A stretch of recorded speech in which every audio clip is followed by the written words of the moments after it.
partir do verso de número 5. Filipenses, capítulo 2, verso de número 5. Nós estamos aí numa época, uma data comemorativa, né, que as pessoas comemoram o Natal, ou especialmente o nascimento do Senhor Jesus. Tivemos aí a cantata das crianças nesse fim de semana, e interessante que casou com o tema que o Carlinhos tem trago aqui para a gente, tem ministrado aqui na nossa igreja, sobre a pessoa de Jesus, né? E a manifestação de Deus, compreendendo aí os entendimentos de algumas religiões, da filosofia e também da história, alguns principais historiadores.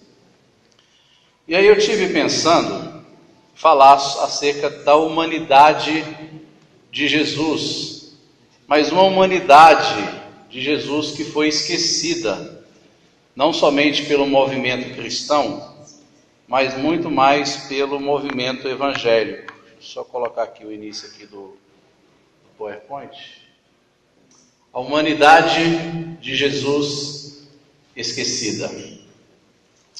E o texto que eu gostaria de usar para servir de base, nós vamos falar sobre ele, mas vamos focar mais na questão da humanidade de Jesus do que propriamente a carta de Paulo aos Filipenses. Em primeiro lugar, nós temos que ter algumas noções da carta de Filipenses. Paulo estava preso e ele então escreve essa carta com a finalidade de consolar os cristãos que estavam sendo perseguidos ali pelo império. Ela é chamada aí pelos teólogos de a carta da alegria, né?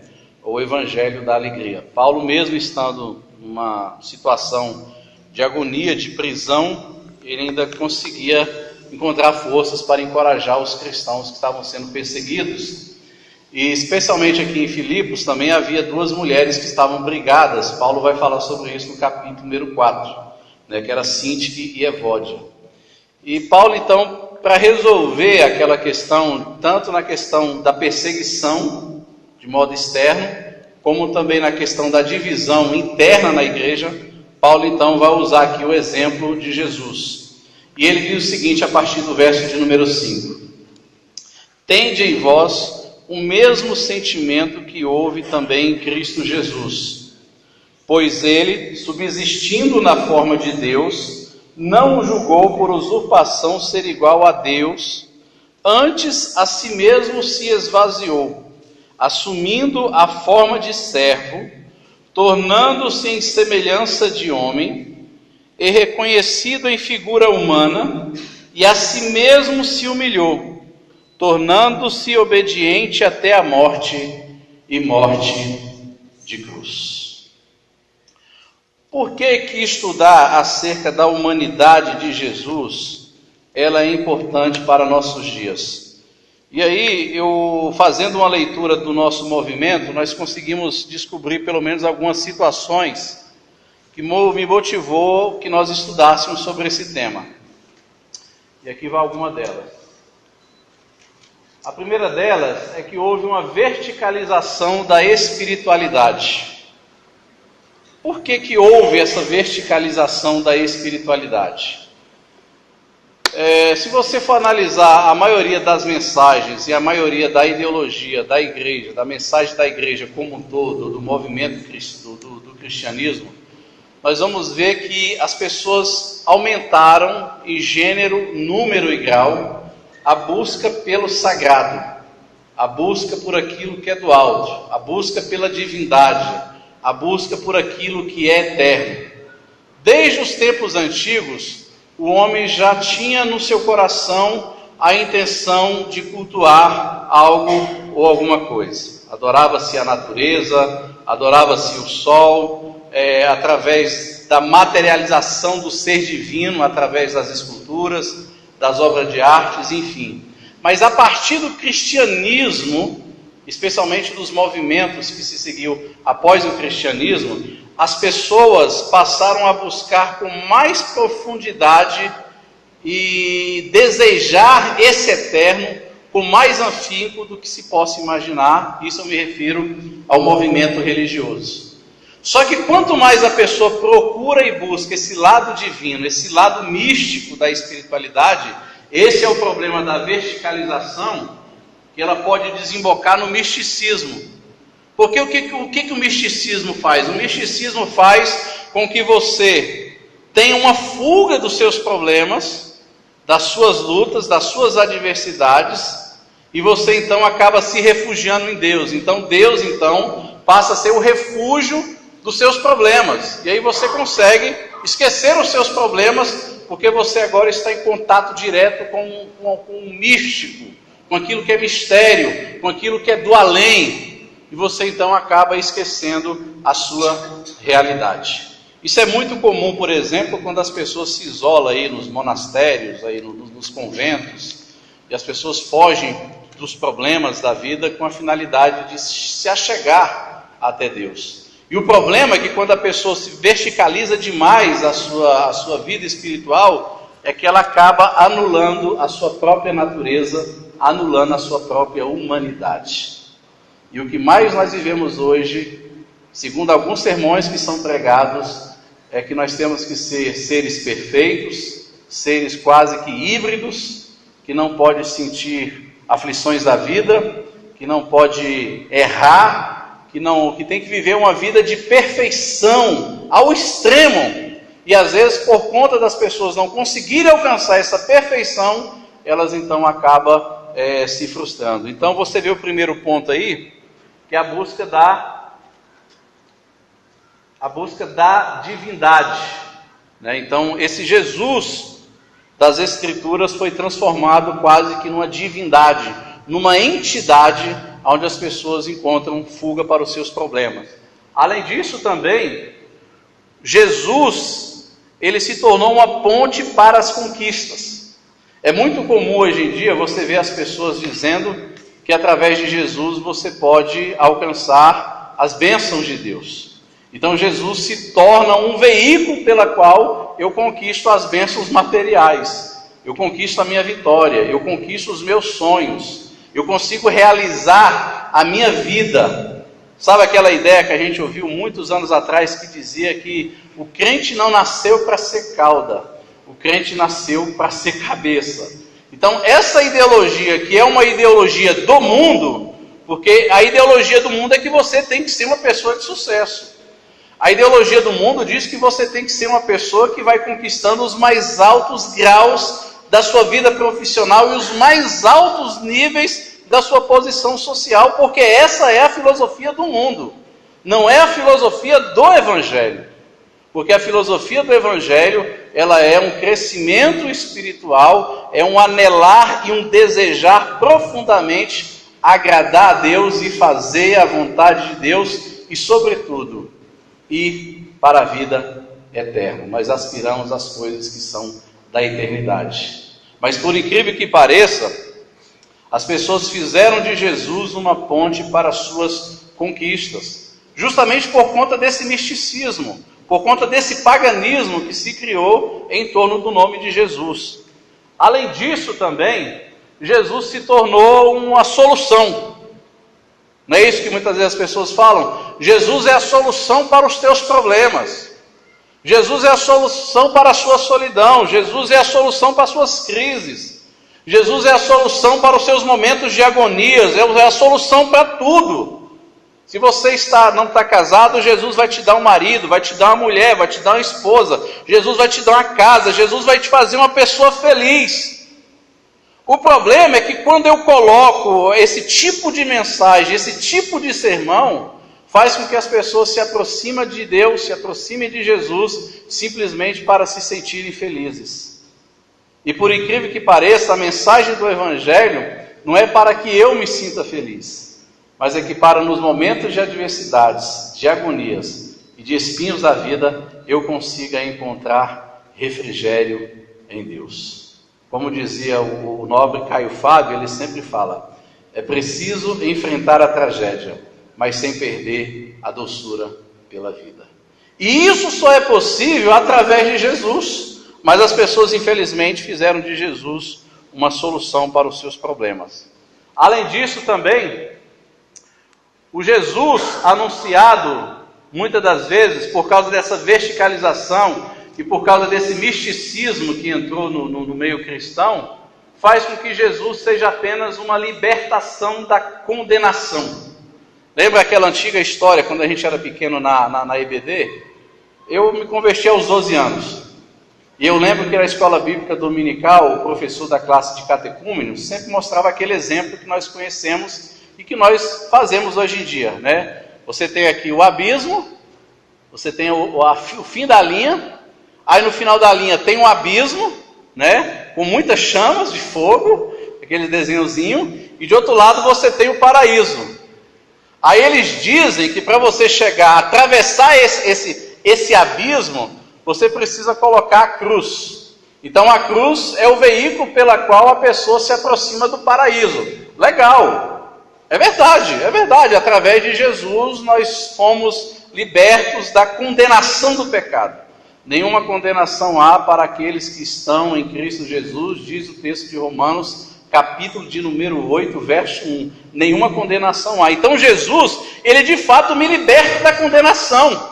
Por que Jesus me liberta da condenação? Porque quando ele morre na cruz do Calvário, sobre ele foi colocada as minhas injustiças, as nossas dores, os nossos pecados, os nossos traumas, as nossas taras, as nossas agonias, foram todas colocadas em Jesus. E sobre nós, Deus imputou a nós a justiça de Jesus. E é por isso que deriva a palavra que nós somos justificados, porque Jesus pagou o preço da salvação. Só que o problema das pessoas quando pregam essa mensagem da libertação da condenação, é como se Jesus fosse somente uma forma de você se livrar da ira de Deus e te livrar da condenação eterna. Aí sabe o que acontece com as pessoas? Elas passam a vir para o Evangelho, elas passam a vir para a igreja, elas passam a cultuar a Deus por conta da eternidade e somente por conta da eternidade. E aí serve a Deus não porque de fato ama a Deus, não porque de fato foi transformada pelo Evangelho e Jesus fez um novo raiar de alegria dentro do seu coração, mas elas servem a Deus muito mais para se livrar do inferno e ir para o céu. Isso é chamado de consumismo. São consumidores. E aí eu lembro de uma oração de um pastor batista na época da Reforma, não me recordo o nome dele, mas eu lembro da oração que eu ouvi quando eu era pequeno na Igreja Batista. Ele dizia o seguinte: Senhor, se eu te sirvo porque tenho medo de ir para o inferno, permita que a minha alma seja queimada nas chamas eternas. Senhor, se eu te sirvo porque simplesmente quero ir para o céu, não permita com que eu contemple a sua glória. Mas, Senhor, se eu te sirvo porque te amo, permita-me entrar pelos umbrais da eternidade. E esse é o nosso drama, né? Porque de fato nós servimos a Deus. Será que é por um peso na consciência de que Deus poderá me jogar no inferno caso eu não o aceite, caso eu não o sirva? Ou será que de fato eu amo de verdade a Deus e porque de fato Jesus transformou a minha vida? Esse é o problema do movimento da verticalização da espiritualidade. E por último, as pessoas falam de Jesus como se Jesus fosse o gênio da lâmpada mágica. É aquele negócio de instantâneo, aquele negócio do Deus miojo, que é para já, é de imediato. E Jesus então passa a atender todos os meus caprichos, todas as minhas vontades, na hora que eu quero, do jeito que eu quero. Eu passo a mandar em Deus, eu passo a ordenar em Deus, e aí eu sou capaz de querer extrair tudo de Deus em nome da cruz, como se Jesus tivesse morrido na cruz pelos meus sonhos. Mas Jesus morre na cruz é pelos meus pecados e não pelos meus sonhos. Né? Isso é interessante. E por fim, a manifestação do sagrado. Antes de nós entrarmos aqui na humanidade de Jesus, é necessário que nós entendamos a manifestação aí do sagrado. Por que é necessário que entendamos a manifestação do sagrado, especialmente no Antigo Testamento? Porque no Antigo Testamento Deus tinha várias formas e várias maneiras de se manifestar ao homem, antes de se manifestar por meio de Jesus em carne. E a primeira delas, que Deus se manifestava, era por meio aí da criação, né? A criação mostrava a majestade e a glória de Deus. Quando Deus criou os céus, criou a terra, criou os animais, criou o cosmos, criou tudo, Deus estava manifestando ali a sua glória, a sua majestade. Então a criação era uma das formas que Deus se utilizava para se manifestar ao homem no Antigo Testamento. Outra forma também que Deus se utilizava para se manifestar era por meio da chamada. Ele se interessa por Noé, ele chama Moisés, ele chama Samuel, ele chama Gideão. Então Deus também se manifestava através da chamada pessoal com o homem. Era uma das formas que Deus se utilizava para se manifestar no Antigo Testamento. A terceira delas era anjos. Deus se utilizava também a sua manifestação por meio de anjos, aí através da manifestação da teofania. Deus se manifestava através de seres angelicais na intenção de revelar a sua vontade e de revelar aquilo que ele queria com o povo. Então Deus também se utilizava e se manifestava através de anjos. Deus também fazia a manifestação do sagrado através dos sacrifícios e rituais. E o mais interessante de tudo é que os rituais e os sacrifícios judaicos, eles tinham uma ligação direta e apontava diretamente para Jesus.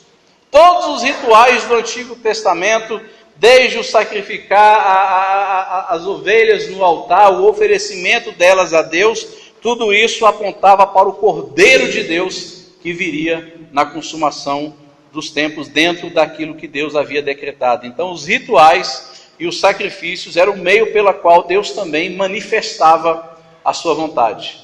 Você vê, por exemplo, diversas vezes quando o povo ia fazer sacrifícios ao Senhor, a Bíblia diz que descia fogo do céu e consumia o sacrifício que ali estava presente em sinal de aprovação daquele sacrifício. Então os sacrifícios e os rituais eram a manifestação também de Deus. Além disso, Deus se manifestava por meio dos profetas. Os profetas do Antigo Testamento eram o principal interlocutor de Deus, entre Deus e os homens. Era através do profeta que Deus revelava a sua vontade, a orientação e os seus desígnios para o povo de Deus. Os profetas do Antigo Testamento era necessariamente um ministério. Não é o profeta que você vê do dom de profetizar do Novo Testamento, que a profecia do Novo Testamento já se refere mais à exposição das Escrituras. O que eu estou fazendo aqui para vocês nessa noite é nada mais, nada menos do que profetizando. Profetizando o quê? Profetizando aquilo que já está revelado na palavra de Deus. No Antigo Testamento, Deus falava através do profeta. Só que a mensagem do profeta, 80% dela não era predictiva, ou seja, de fazer previsões do futuro. Mas na verdade o profeta se levantava no momento de caos, no momento de agonia, no momento de aflição, e ele então revelava aquilo que já se encontrava na lei de Moisés.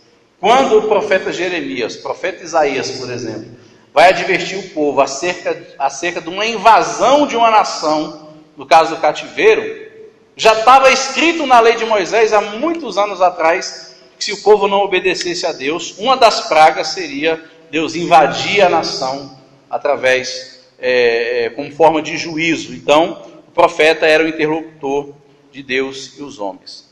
Outra forma que Deus se manifestava também era através da lei. Através da lei, Deus revelava a sua vontade ao seu povo. Deus colocava no coração do seu povo uma identidade, porque a nação de Israel precisava crescer com uma identidade, diferentemente das outras nações. Então Israel sai de uma nação pagã, passa 400 anos no Egito, Deus se manifesta ao povo de Israel por meio das pragas que descem no Egito. Naquela manifestação das pragas ali, por exemplo, Deus já estava formatando no coração do povo de Israel quem ele era. Quando os filhos de Israel vissem as pragas do Egito caindo, eles iriam reconhecer: existe um Deus soberano que está acima dos outros deuses do Egito. E para quem não sabe, eu acho que é de conhecimento de muitos, cada praga ali do Egito poderia ser controlada, entre aspas, por um deus egípcio. Então, cada praga que Deus envia contra a nação do povo egípcio era um deus que estava sendo quebrado na cultura egípcia. Então os egípcios viram a manifestação de Deus, mas aquilo serviu de sinal para o povo de Israel. Israel reconheceria que de fato Jeová era Deus. E a partir de Israel então, esse povo iria avançar em outras nações, divulgando e anunciando o Deus único, o Deus poderoso, o Deus Yahvé, o monoteísmo. Então, e por conta disso, Deus deu a lei para formatar neles uma identidade. A lei moral, a lei civil, a lei cerimonial, para que o povo de Israel pudesse crescer com identidade. E tem algumas coisas curiosas. Uma das coisas mais curiosas que tem na lei é concernente à questão do saneamento básico. Tem uma passagem lá na lei que diz o seguinte: olha, aquilo que sair de dentro de vocês, as suas fezes, vocês vão ter que pegar e vão ter que enterrar. Deus fala desse jeito. Se eu passar no meio do arraial e ver aquilo que saiu de dentro de vocês exposto, vocês vão morrer. Mas não era que Deus ia matar o povo.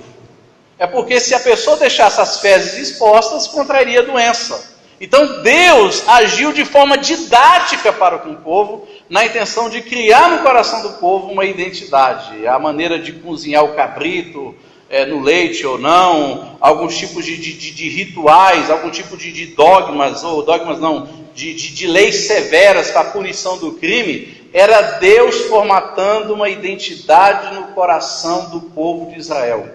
Então era uma maneira que Deus falava e revelava a sua vontade ao seu povo. Por exemplo, quando a Bíblia fala na questão lá de olho por olho e dente por dente, algumas nações pagãs da época estabelecia o seguinte: se alguém matasse a minha mãe, eu tinha o direito de ir lá e matar todo mundo da família do camarada. Veio a lei de Moisés e limitou a agressão. A agressão então passa a ser proporcional. Em outras palavras, fica só entre você e o agressor. Então você vê várias e várias passagens na lei, Deus criando uma identidade na nação de Israel. Então a lei também era uma forma onde Deus manifestava a sua vontade. Tudo isso dentro da manifestação do sagrado. Outro detalhe que Deus também se manifestava ao seu povo era através de sonhos, visões e sinais. Era a maneira que Deus também se revelava e mostrava a sua vontade ao seu povo, através de sonhos, visões e sinais. Deus dava sonho aos homens, Deus falava com os homens através de sonhos, através de visões, através das maravilhas, dos milagres, enfim, dos sinais. Era uma forma de Deus revelar a sua vontade. E por último, Deus revelava a sua vontade e o seu querer através do Urim e Tumim. O que era o Urim e Tumim? O Urim e Tumim era uma placa colorida que ficava no umbral do sumo sacerdote, onde tinha várias lâmpadas coloridas. Eu não lembro as cores, são várias lâmpadas coloridas. Então o sumo sacerdote, quando queria saber da vontade do Senhor, ele olhava para o Urim e Tumim, que eram luzes, e de acordo com as luzes que acendiam no Urim e Tumim, uma espécie de um semáforo, né? Ele saberia se Deus estava querendo que fizesse aquilo ou não. Ou seja, Deus revelava a sua vontade através do Urim e Tumim. Agora escute só o que eu vou falar agora.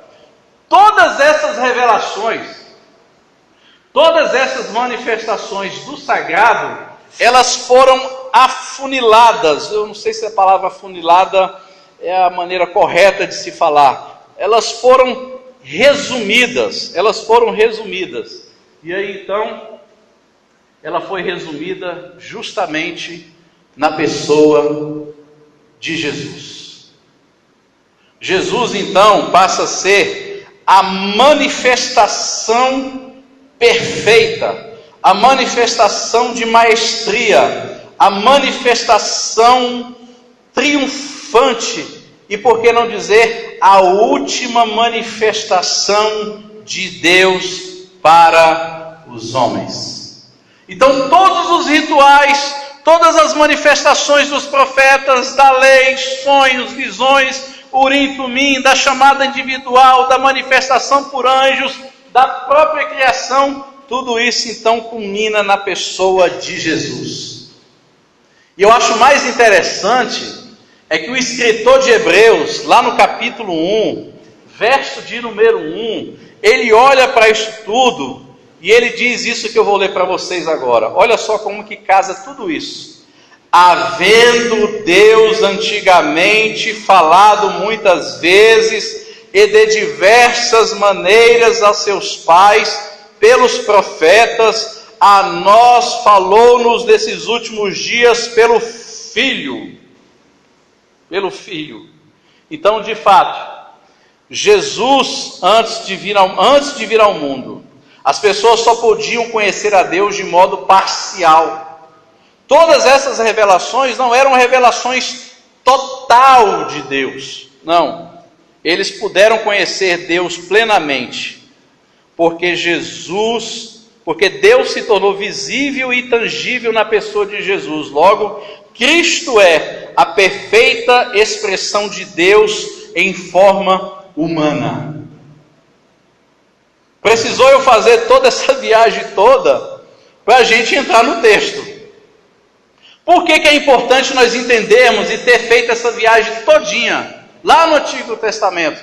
Para que nós pudéssemos entender de que Jesus é a manifestação máxima de Deus na terra. A humanização, essa humanidade de Deus na pessoa de Jesus, ela é algo que deveria de fato impactar o nosso coração e não simplesmente olharmos para Jesus como se ele fosse a divindade que está lá, quase que inacessível, quase que inatingível. Mas quando nós compreendemos que esse Deus que era poderoso, que esse Deus que era grandioso, ele se fez carne e ele se humanizou, nós podemos perceber e se aperceber que a nossa caminhada no afã de nos tornarmos seres divinos é balela. É balela.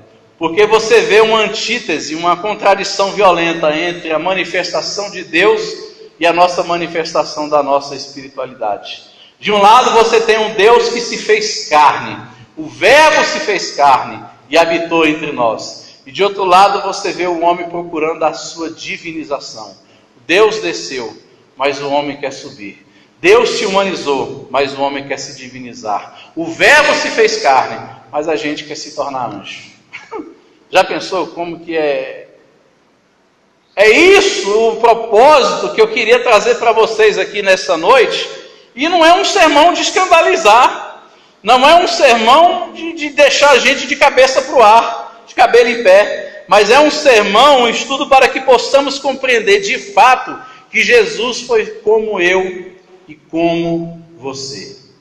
E como eu e como você, ele estava sujeito às mesmas paixões, às mesmas tentações, às mesmas frustrações, às mesmas decepções. Passou por tudo aquilo que nós passamos, desde a nossa formação como ser humano. Ele foi amamentado, ele sentiu sede, ele sentiu fome, ele chorou, ele se compadeceu, ele sentiu momentos de solidão, ele sentiu as agonias da vida e muito mais. Agonias essa que o levou até a cruz, que foi a pior de todas as agonias de Jesus, o Deus encarnado que morreu por mim e que morreu por você.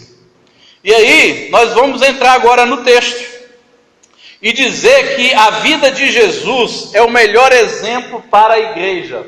Por que a vida de Jesus é o melhor exemplo para a igreja?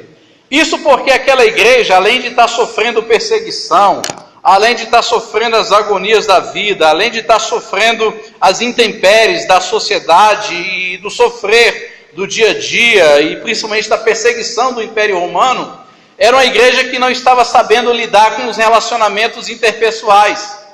Era uma igreja que não estava conseguindo resolver as suas brigas internas.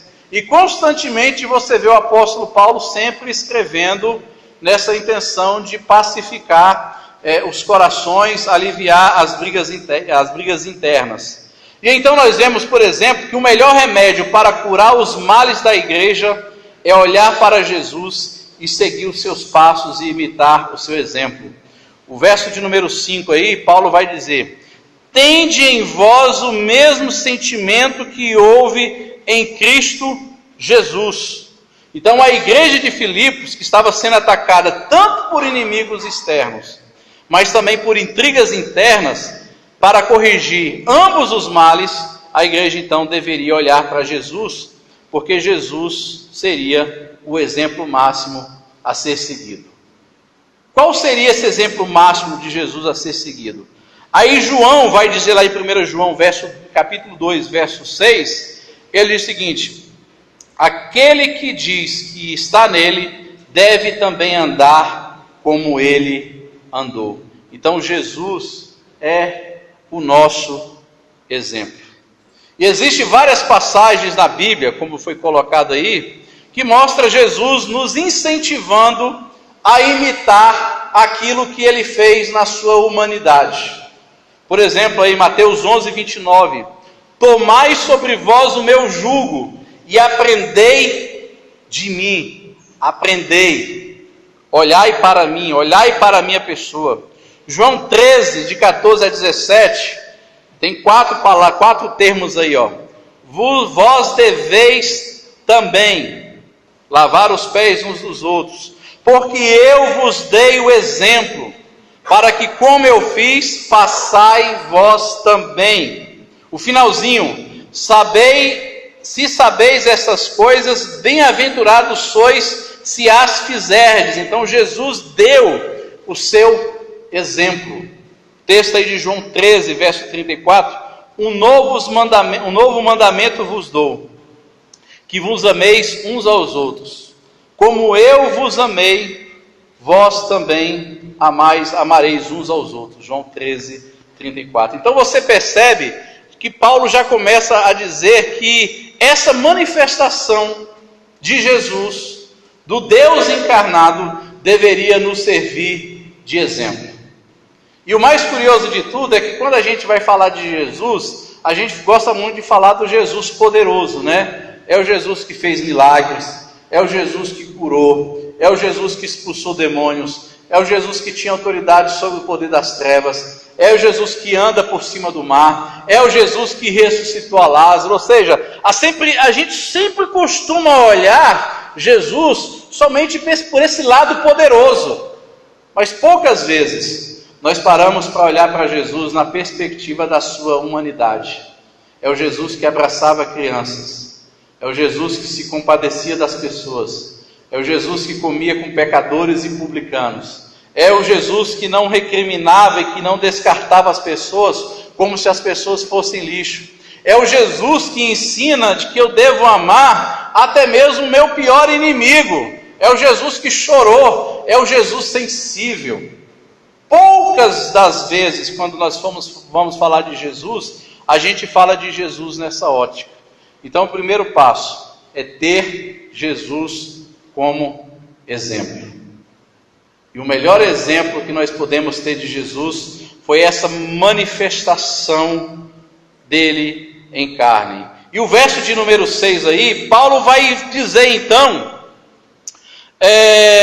por que nós temos que seguir Jesus como exemplo? Olha só como é que ele faz um elo de ligação. Verso 5. Tende em vós o mesmo sentimento que houve também em Cristo Jesus. Aí Paulo vai dar a justificativa, que está ali intimamente ligado ao que ele acabou de dizer. Pois ele, subsistindo em forma de Deus, não julgou por usurpação ser igual a Deus. Então, em primeiro lugar, Jesus voluntariamente, ele abriu mão dos seus direitos. Quais foram os direitos que Jesus abriu mão? Que Paulo pede para que eu use isso como exemplo. Jesus, por exemplo, quando ele, antes dele se manifestar, ele sempre foi igual a Deus, co-igual, co-eterno e consubstancial com o Pai e o Espírito Santo. Ele foi revestido de glória e majestade, é o que diz lá em João 17, verso 5. Jesus também, ele é o Criador de todas as coisas, tanto as visíveis como as invisíveis, todas elas somente se fizeram por causa de Jesus. Jesus também é o Criador. Jesus, quando ele estava na eternidade, ele recebia adoração. Mas você percebe que Jesus, nessa humilhação, nessa humanização, Jesus abriu mão dos seus direitos, abriu mão dessa glória, dessa majestade. Se não, veja, por exemplo, houve a mudança da sua morada, que era nos céus, e passou a ser na terra. Outra mudança é a mudança das suas possessões. Olha só, de riqueza a pobreza. Paulo vai dizer que Jesus, sendo rico, se fez pobre. Houve uma mudança. Outra mudança que teve também foi a mudança de servido a ser servidor. Jesus era servido pelos anjos no céu. Quando ele se humaniza, ele deixa de ser servido para ser servidor. Isso daqui é uma paulada na nossa cabeça. Literalmente uma paulada na nossa cabeça. Porque, como eu ouvi um pastor assembleano dizer uma vez, a gente com essa barriga cheia de bosta,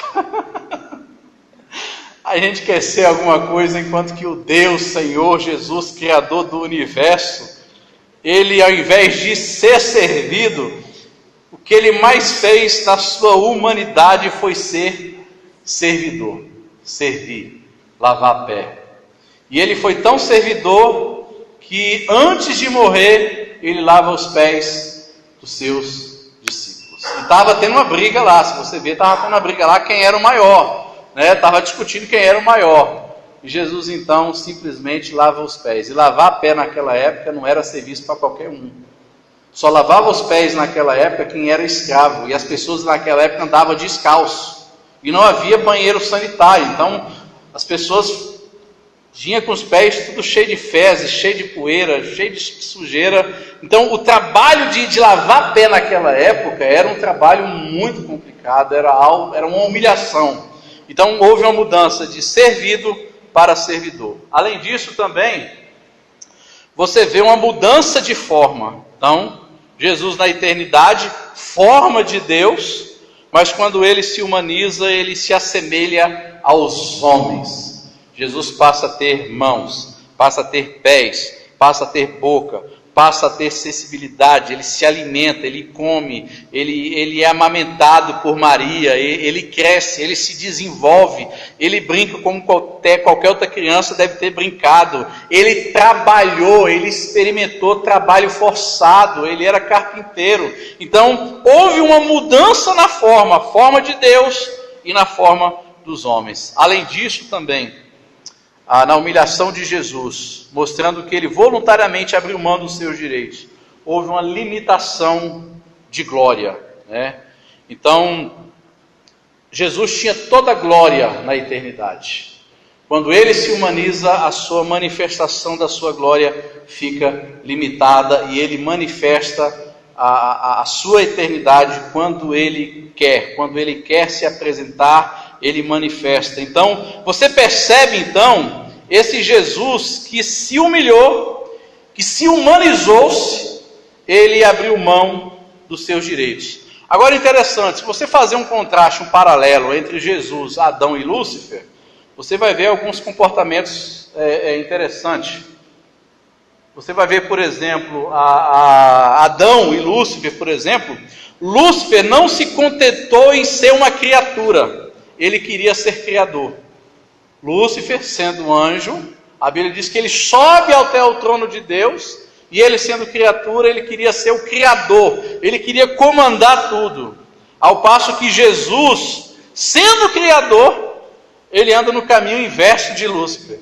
Ele voluntariamente se fez homem. Então você vê Lúcifer querendo subir, ao passo que Jesus queria descer.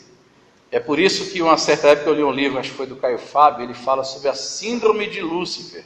E ele fala basicamente isso, que toda e qualquer ambição da pessoa no reino de Deus, em querer crescer sobre os demais, não passa de síndrome de Lúcifer. Porque a síndrome de Lúcifer foi ele querer se sentir acima dos demais. Acima. E a gente vê essa síndrome de Lúcifer sendo manifestada nos nossos dias. Basta ver os títulos que a gente tem por aí.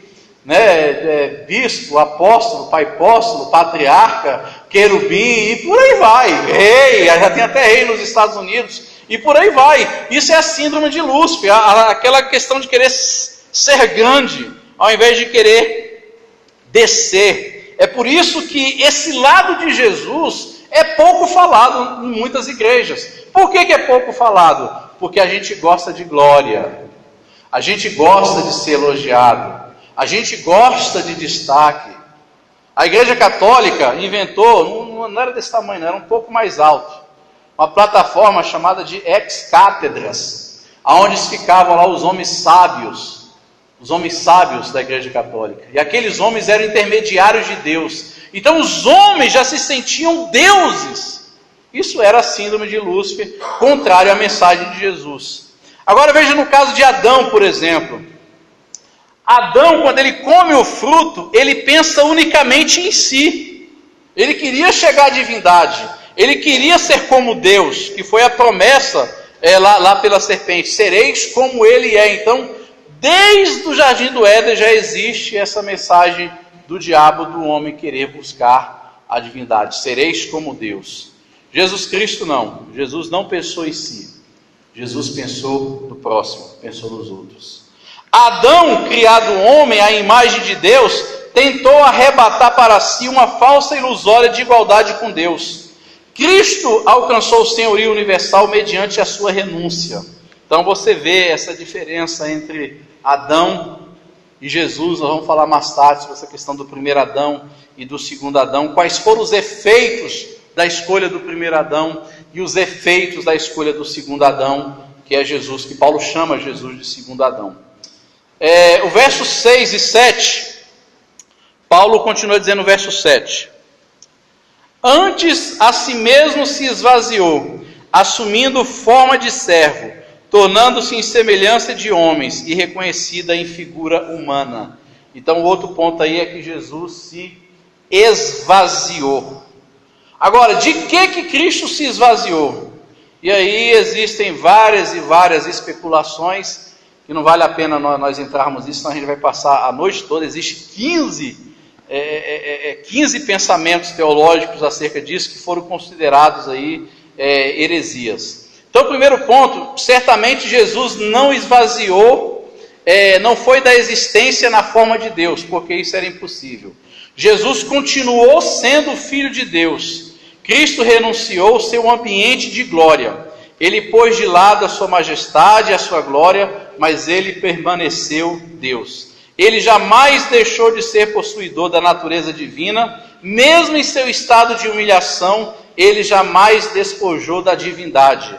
É o que nós chamamos aí de união hipospática na teologia, de que na manifestação de Jesus em carne, as duas naturezas eram uma só. Jesus era plenamente homem e Jesus era plenamente Deus. As duas naturezas eram uma só em Jesus. Então Jesus é o Deus encarnado. Tanto é que a palavra Emanuel, Deus conosco, se eu não me engano, alguns disseram um tempo atrás, que Emanuel significa Deus dentro do barro. Então Jesus é o Deus encarnado. As duas naturezas estavam presentes na pessoa de Jesus. Aí algumas pessoas vão tentar separar, né? Uns vão dizer, quem morreu na cruz? Uns vão dizer, não, quem morreu na cruz foi o homem, e quem curou foi o Deus. Não, quem morreu na cruz foi o Jesus Deus. Foi o Deus humanizado, foi o Deus homem que morre na cruz, porque as duas naturezas eram inseparáveis em Jesus. Inseparáveis. Você não tem como separar as duas naturezas em Jesus. Então ele era plenamente Deus e plenamente homem. Porque se Jesus fosse somente homem, a morte dele não teria valor algum. Não teria valor algum. Mas somente um Deus morrendo em favor do pecador é que teria de fato valor, porque ele haveria de ressuscitar. A ressurreição de Jesus mostra que de fato Jesus era Deus. Tanto é que quando Jesus ressuscita, Jesus disse: é-me dado todo o poder nos céus e na terra. Então, Jesus, o Deus humanizado, voluntariamente ele desceu a este mundo, onde foi desprezado e o mais rejeitado entre os homens, homens de dores, sabe o que é padecer. Então o esvaziamento de Jesus não foi o esvaziamento da sua divindade, mas no sentido de que ele abriu mão dessa glória, abriu mão de ser adorado para descer até os homens. Outro ponto que eu gostaria de destacar aí é que Jesus renunciou à sua relação favorável à lei divina. Porque enquanto Jesus permanecia no céu, nenhuma carga de culpa pesava sobre ele, enquanto ele estava no céu. Quando Jesus se encarna, ele não conheceu o pecado, mas a Bíblia diz que Jesus se fez pecado por nós. Quando Jesus se faz pecado por nós, qual era o peso que estava sobre Jesus? O peso da lei. O peso da lei. Por que o peso da lei? Porque o salário do pecado é a morte. Então sobre Jesus estava o peso da lei, porque ele se fez pecado por nós. Ele era bendito eternamente, mas se fez maldição por nós. Paulo diz lá em Gálatas 3,13, porque todo aquele que for pendurado no madeiro será maldito. Então Jesus assume para si o peso da lei que pesava contra o pecado, que pesava contra o homem, foi colocado nas costas de Jesus, e sobre ele foi lançada as nossas injustiças, e por isso que ele pôde lançar sobre nós a sua justiça. Então Jesus renuncia à sua relação favorável à lei divina, quando ele então se manifesta em carne. Além disso, Jesus renunciou às suas riquezas, que é o texto que nós falamos agora atrás. 2 Coríntios 8 e 9. Pois conheceis a graça de nosso Senhor Jesus Cristo, que sendo rico, se fez pobre por amor de vós, para que pela sua pobreza vos tornasseis ricos. Ricos em quê? Dinheiro? Bens materiais? Eu já fiz tanta gente usar isso aqui. Não, ricos em Deus. Porque a conversão nada mais é do que a ligação de afeto entre Deus e os homens. Do elo que fora quebrado lá no Jardim do Éden, esse elo agora é restabelecido por meio de Jesus. E eu consigo alcançar as riquezas benditas de Deus que Adão não soube aproveitar no Jardim do Éden. A presença de Deus, a manifestação de Deus, o cuidado de Deus, a graça de Deus. Mas Jesus renunciou tudo isso. Ele renuncia até mesmo à própria vida. Jesus foi tão pobre, mas tão pobre, que tudo que ele tinha era emprestado. O lugar para nascer não era emprestado. Uma casa para pernoitar, para dormir, um barco para pregar, um animal para cavalgar, uma sala para se reunir e um túmulo para ser sepultado. Tudo era emprestado. Tudo era emprestado. Nem o túmulo era dele, exatamente. Outro ponto aí, da humilhação de Jesus, que está no verso de número 7, é que Jesus serviu. Verso de número 7, né? Ele assumindo a forma de servo. O eterno Filho de Deus não nasce num palácio, você vê desde o seu nascimento. Ele não nasce num berço de ouro, não nasce numa família rica, ele nasce numa manjedoura. E é curioso que a manjedoura era um material de madeira. E Jesus vai viver o lema da madeira durante todo o seu ministério.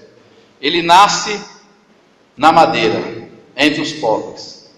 Ele desenvolve o seu trabalho, vida profissional, na madeira. Ele era carpinteiro. Ele desenvolve o seu ministério na madeira, em cima do barco, navegando pelo mar da Galileia. Mas ele encerra a sua vida também na madeira. Ele carrega a madeira. Ele morre na madeira. Então você vê que, é como eu sempre falo, que olhar para a manjedoura, simplesmente por olhar para a manjedoura, não é nada. Eu tenho que olhar para a manjedoura com a perspectiva da cruz. E quando Jesus nasce numa manjedoura, mostra o seu estado tremendo de humilhação. No estado terrível de humilhação, para simplesmente salvar e resgatar o pecador, porque o local onde Jesus nasceu apontava para o tipo de homem que ele haveria de resgatar. Homens pecadores, homens no lixo, homens afundados na lama, homens afundados no lamaçal do pecado. E Jesus então se humilhou. Jesus serviu aos pecadores, meretrizes, cobradores de impostos, doentes, famintos, tristes, enlutados. Quando seus discípulos, por exemplo, no cenário ainda se alimentavam de pensamentos soberbos, que nós acabamos de falar, Jesus então pega uma toalha, uma bacia e lava os pés. Então Jesus serve. Jesus veio para servir. O outro critério, outro passo também da humilhação de Jesus, é que ele se torna a semelhança dos homens. Jesus possuía a natureza de homem, tanto interna como também externamente. Exceto no pecado. Qualquer coisa que pode ser dito acerca do homem, pode ser dito também acerca de Jesus. Sede, fome, tristeza, lágrimas, agonias, tudo isso pode ser dito acerca do homem e acerca de Jesus. Porém, Jesus não tinha pecado. Jesus assim se torna semelhante ao primeiro Adão, que foi sem pecado, mas como segundo Adão, fez-se pecado por nós para vencer o pecado e nos remir dele. E aí então vem o contraste que eu havia falado para vocês, do primeiro Adão. O texto aí, Romanos 5,12, diz o seguinte: todos fomos feitos pecadores por causa de Adão. Então toda pessoa que nasce, já nasce condenada no pecado de Adão. Não existe pessoas boas, ninguém nasce bom. Todos já nascem condenados no pecado de Adão. Todos já nascem pecador. Todo ser humano já nasce pecador, no pecado de Adão. O homem não se torna pecador, o homem é pecador. E aí vem aquele grande drama que o pastor Valdenberg sempre falava, e que eu guardei no meu coração com umas 7 chaves, que para mim eram uma das palavras mais perfeitas que ele falava. E eu sempre falo hoje, quando eu participo dos debates dos grupos, e onde eu vou falar, eu sempre falo, de que pecado não é o que eu faço somente. A igreja tem essa ideia de que pecado é o que eu faço. Mas pecado é muito mais do que eu faço. Pecado é o que eu sou. Eu sou pecador. Eu não peco para ser pecador. Eu peco porque sou pecador, faz parte da minha natureza. Eu tenho um gênio ruim. Isso está pedrado, incrustado no coração do homem. O homem já nasce pecador. Romanos 5,14 vai dizer: por causa da transgressão de um homem, todos os homens conhecem a morte. Ou seja, em Adão o homem morre. Então, em Adão, o homem é feito pecado, nasce no pecado. Em Adão, ele conhece a morte. Em Adão, ele acaba morrendo, porque o salário do pecado é a morte, a punição contra o pecado. Agora veja o contraste. Jesus. Se em Adão um homem nasce no pecado e é feito pecador, em Jesus nós fomos vivificados. Então, se Adão, o homem, morre, em Jesus o homem passa a ser vivificado. Romanos 5,18: pois assim como por uma ofensa veio o juízo sobre todos os homens para condenação, assim também por um só ato de justiça, que é o de Jesus na cruz, veio a graça sobre todos os homens para justificação de vida. Olha só que interessante. Se o primeiro Adão condenou toda a humanidade, se o primeiro Adão influenciou, e através do primeiro Adão, com a entrada do pecado no mundo, todos os homens foi feito pecador, em Cristo Jesus há justificação plena. Há justificação plena. Colossenses 3:1: portanto, visto que fostes ressuscitado com Cristo. Esse é o contraste do primeiro Adão, homem, que estando no estado de perfeição, no jardim do Éden, Adão tinha tudo a seu favor, tudo torcia a favor de Adão. Aí você vê o segundo Adão, Jesus manifesto em carne, o Deus encarnado, vivendo as tentações que ele vivenciou. Jesus vence o pecado. Jesus não peca. Então, no segundo Adão, que é Cristo, nós somos justificados. E por último aí o verso de número 8, Paulo vai dizer então que Jesus se sacrificou. Se sacrificou porque muitas pessoas não estão prontas para servir uns aos outros.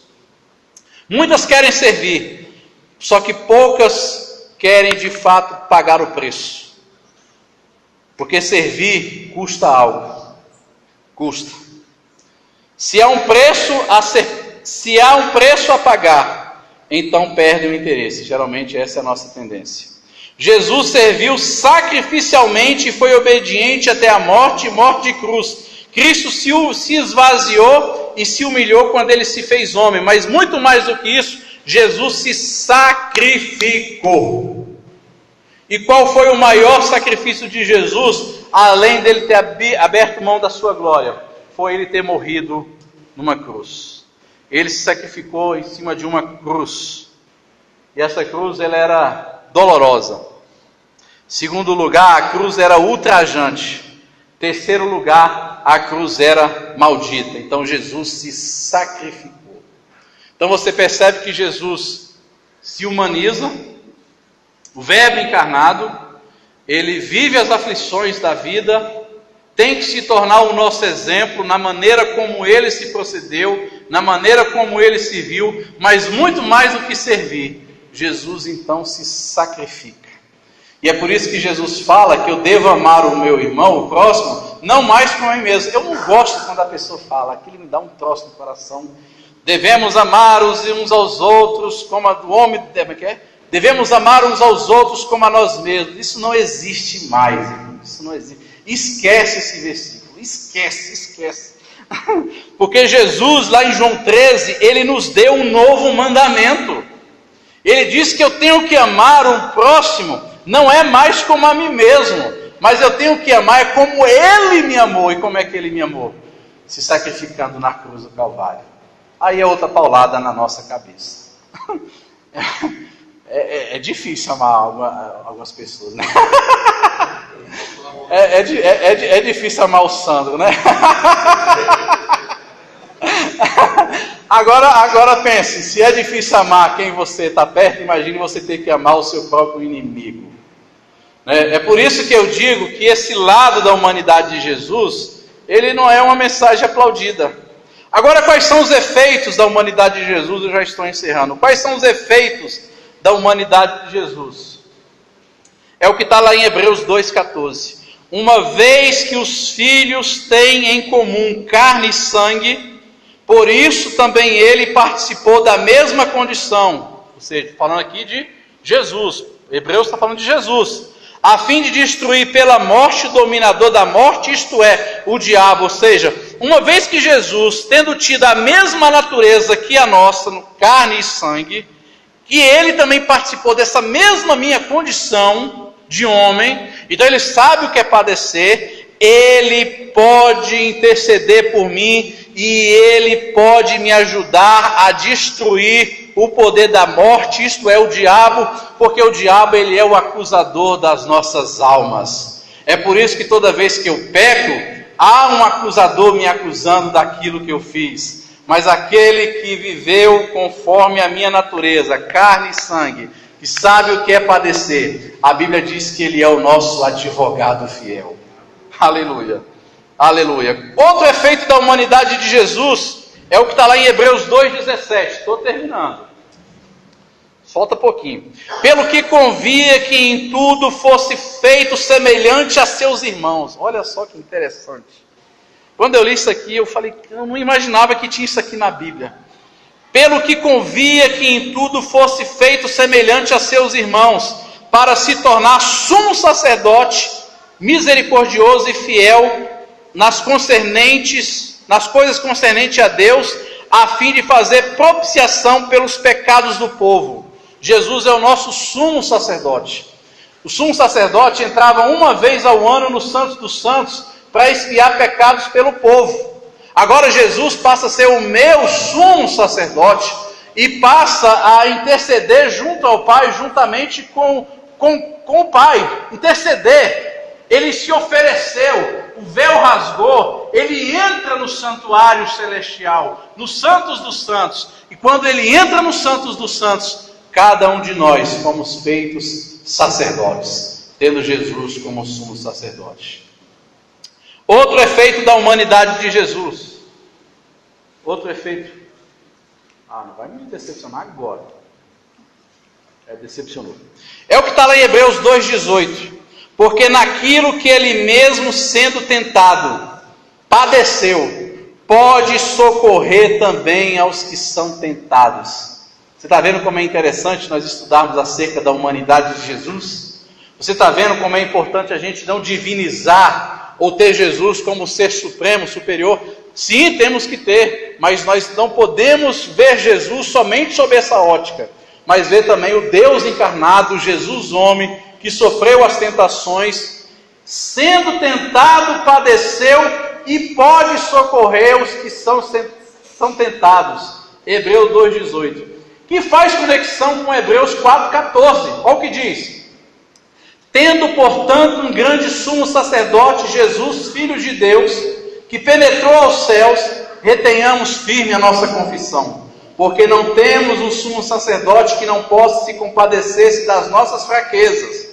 Porém, um que como nós, olha só a humanidade de Jesus, um que como nós em tudo foi tentado, mas sem pecado.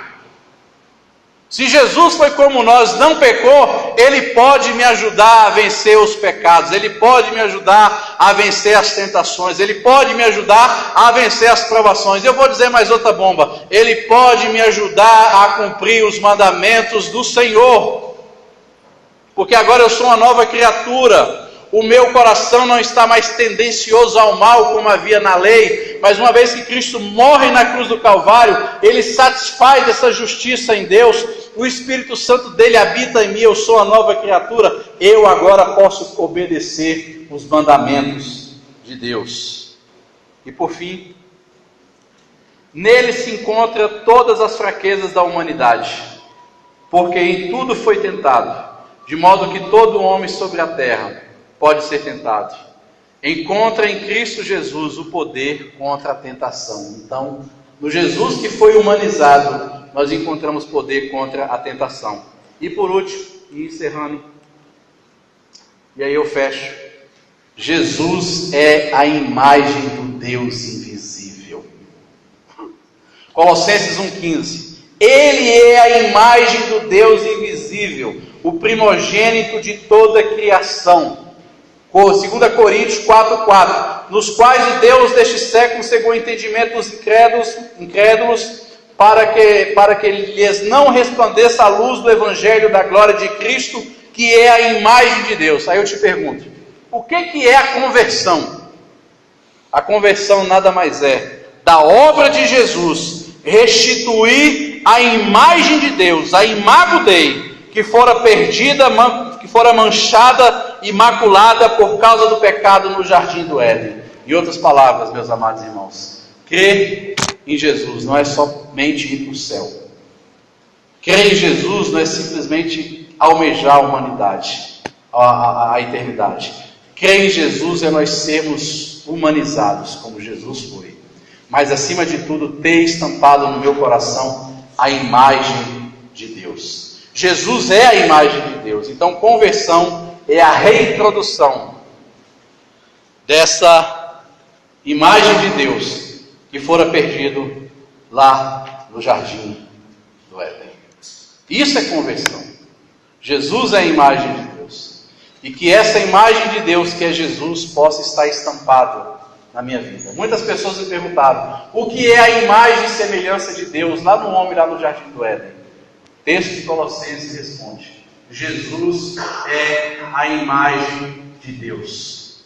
Deus se manifestou na pessoa de Jesus. Alguns dizem que essa oração é a oração dos mormons. Diz que se você chegasse para Jesus e falasse assim, Jesus, o que você quer ser? Deus, o que você quer ser quando crescer? Deus com certeza falaria, eu queria ser Jesus de Nazaré, porque nele eu me completo. E foi para Jesus que Deus falou, esse é meu filho amado, em quem me comprazo, a ele ouvi. Então era isso que eu queria falar, falei 1h05, falei demais, como sempre. Mas eu espero que Deus tenha falado ao seu coração e que nos ajude a não somente a querermos ir para o céu, mas a querermos ser gente, carne, sentimento, mas sobretudo ter a imagem de Jesus estampada no nosso coração. E essa era a cura que a igreja de Filipos precisava, era olhar para o exemplo de Jesus. Se Jesus foi capaz de abrir mão da sua glória, abrir mão da sua majestade, abrir mão da adoração, abrir mão dos céus para se humanizar-se, por que eu não posso abrir mão dos meus direitos? Eu que sou, como diz aquele pastor, uma barriga cheia de bosta. Se Jesus que é glorioso fez, por que eu não posso fazer? É isso então, eu queria convidar o pastor Eves, que está aí nos visitando. Estamos muito felizes aí com a sua presença. Humano também, né? Como eu já disse aqui, pastor não é um super-homem, nem um sub-homem, é gente como a gente, sujeita às mesmas tentações. De que ele orasse em nome do Senhor Jesus. Amém. Amém. Pastor é gente, né? A gente é homem. Eu não vou usar o mesmo termo de santo, mas barriga de pastor tem a mesma coisa que de todos. A gente é gente. Que Deus possa realmente ter nos desafiado e edificado. A mim, desafiou bastante, edificou bastante.